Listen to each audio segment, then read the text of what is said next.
right, they chose the story rather than the homily, so that's what we go with. This gospel, it's absolutely amazing when you understand the historical context, because this man going out and finding treasure in a field, according to the law of the time, he had no claim on that field whatsoever. He had no claim on that treasure. You look throughout the entire Old and New Testament, you do not find finders, keepers, losers, weepers. Okay, so Jesus's audience, they understood that there was a lot that was suspicious about this, but nevertheless, the point that Jesus was trying to make was that it meant so much to this person. He discovered it with joy, incredible joy.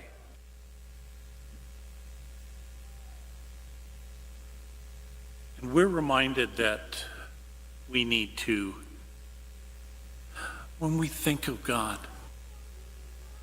in spite of maybe what we have learned in the past, you have to always approach God with joy, never with fear, never with doubt, never with a sense of, I've got to jump through God's hoops to please him, to keep him happy. Others have tried to teach us that. Maybe even today, some still do. That's where this story comes in. Once upon a time, there was a king who was a very good king. Unfortunately, one of his ancestors had been a wicked king and terrorized his subjects, giving all the kings after him a bad name. As a result, the people of that kingdom always feared their king, even this very good king.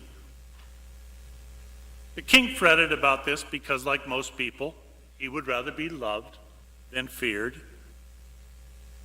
This king had 3 daughters, and they kept telling the king that they loved him.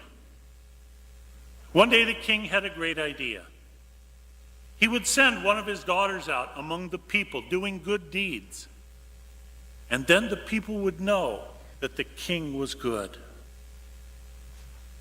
The daughters thought this was a great idea, and all 3 wanted to go. However, the king thought it would be best that only one go. The eldest said that since she was the eldest, she should go. So she went. She was a take charge, tell everybody what to do type of person. And when people didn't listen to her, she grew even bossier. Though she had the best intentions, her actions reinforced the people's view of the royal family. The second daughter said she was sure that she could fulfill her father's dream of being loved by the people. She would start a school to teach good citizenship. So she went forth determined to teach the people what they must do to live full lives, including how they should love their king. This daughter was a bit self-important and brought along her servants and her guards to protect her wherever she went. Her entourage was enough to frighten off most of the citizens. The few who came to her school were turned off by her conceit, and they continued to fear the king. Finally, the third daughter, who the others considered a meek little child, offered to try to convince the people that her father loved them. She disguised herself and went to live among the people. She spent her days and nights helping the needy people of the kingdom. She did so much good that soon some people in the kingdom joined her in helping others. After several years, the king became ill, and the daughter had to return to care for him.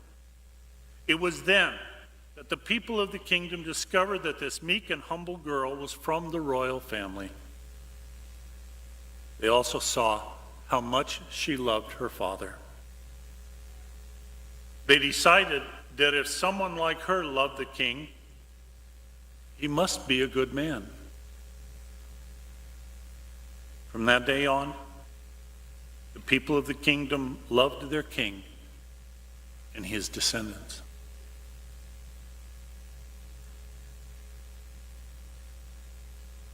We hear the gospel, the message of Jesus, week after week, year after year,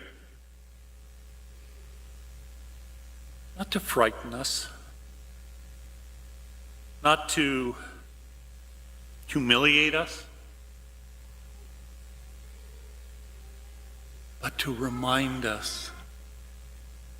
We look at the goodness and the love of Jesus. We look at the excitement with which he proclaimed the kingdom and how important it was, and how satisfying life can be when we learn to live the ways of God.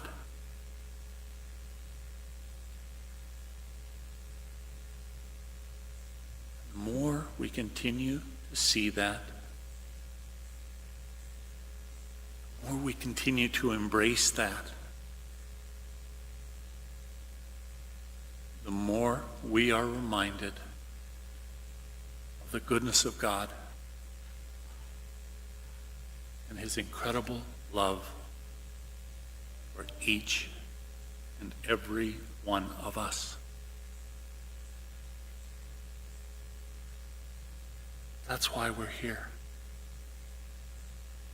That's the treasure we continue to seek.